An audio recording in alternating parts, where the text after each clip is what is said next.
everyone, it's Lindsay. Welcome back to another video. Today I want to share with you how to make your own mold and deckle for making handmade paper. You can of course buy a pre-made mold and deckle if you want to make your own handmade paper, but I never planned that far ahead, so I wanted to find some things that I could find at my local craft store where I could easily make these without having to cut a bunch of wood and things like that. So let me show you how I did that. I went to my local Michael's store, and there they have these 2 packs of canvas.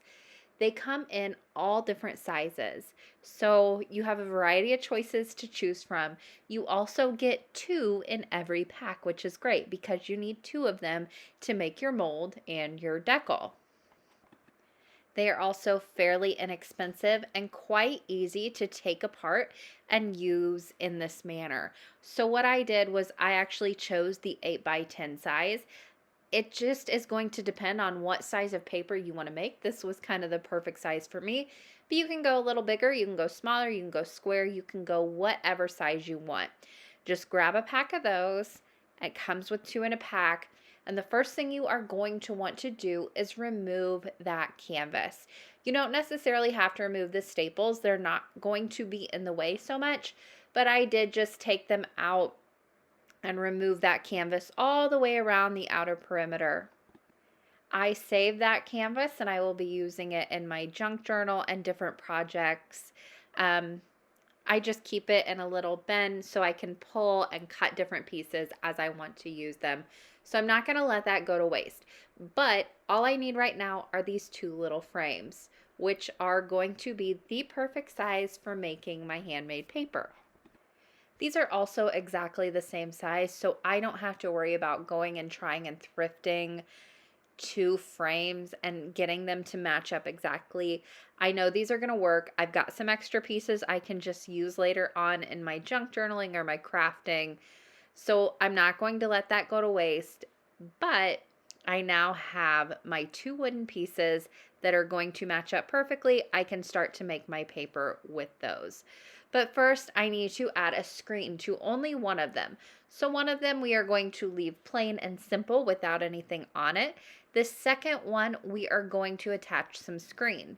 Now screen you can find at your local hardware store. You just need some like window replacement screen or screen door replacement. And then I'm just going to use this staple gun to tack it down. Before you purchase any new screen though, I would double check your house just to make sure you don't have some on hand that you can use. A lot of times you might have replaced a window screen that maybe got ripped in a storm or something along those lines.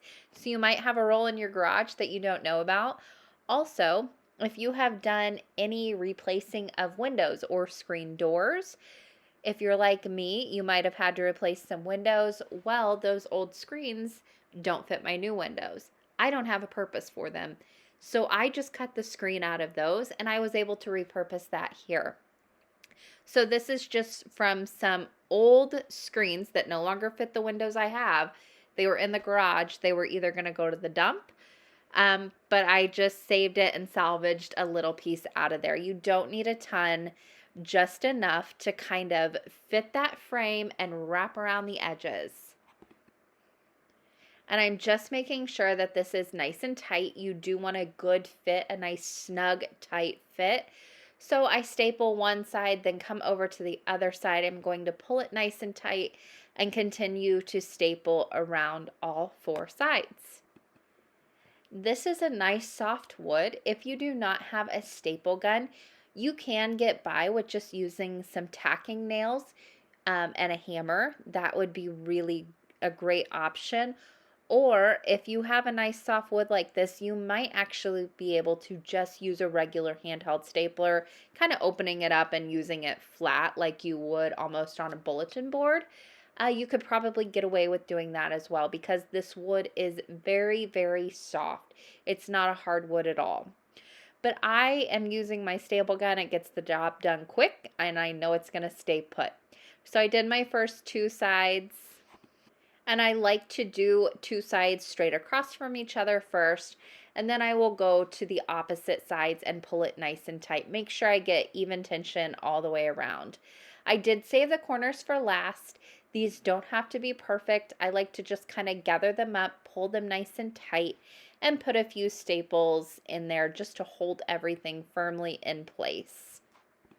Again, for this, you're not looking for perfection on the edges.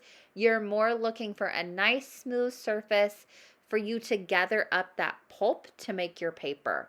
So that's all that you need to make sure that's there is a nice, smooth, tight surface to gather up your pulp.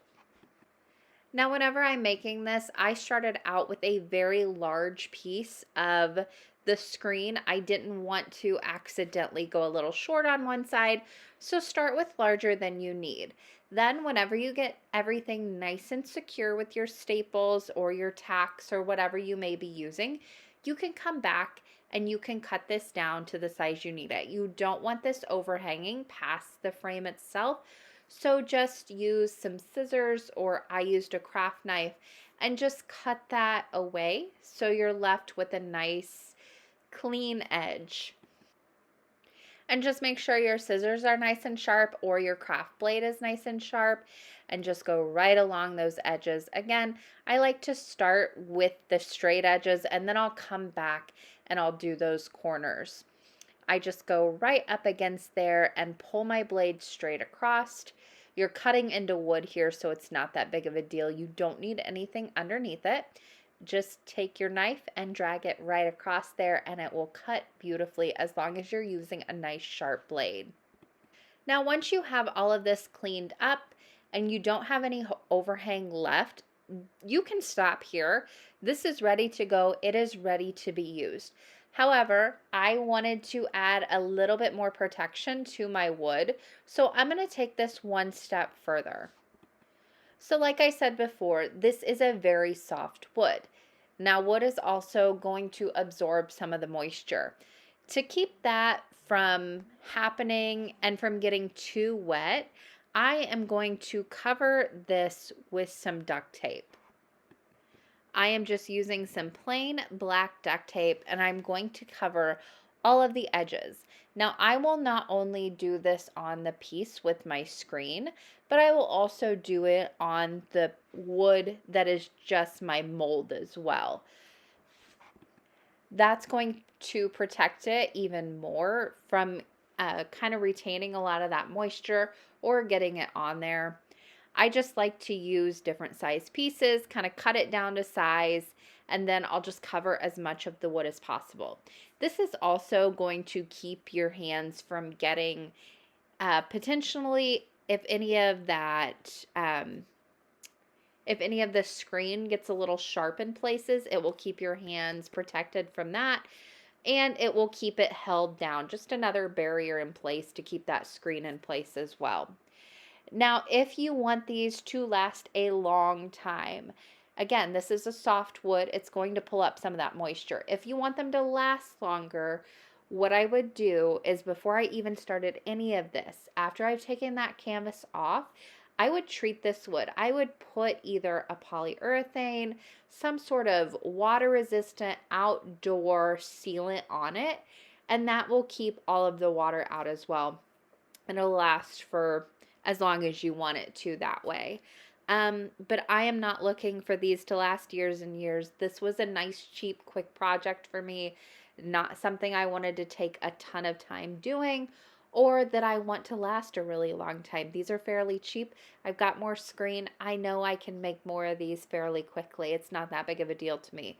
If you want to make these to last a long time, or if you're making a lot of different sizes and you're investing that time, I would go ahead and seal these before I even started with the screening process. And of course, there are a lot of great sealers that are outdoor, that are waterproof, that you can buy in spray or a brush-on form, and just go ahead and apply that over your wood.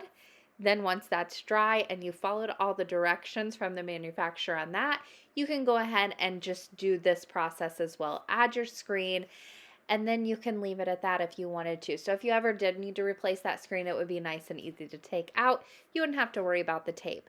But this is how I made a super affordable mold and decal with things I found at my local craft store.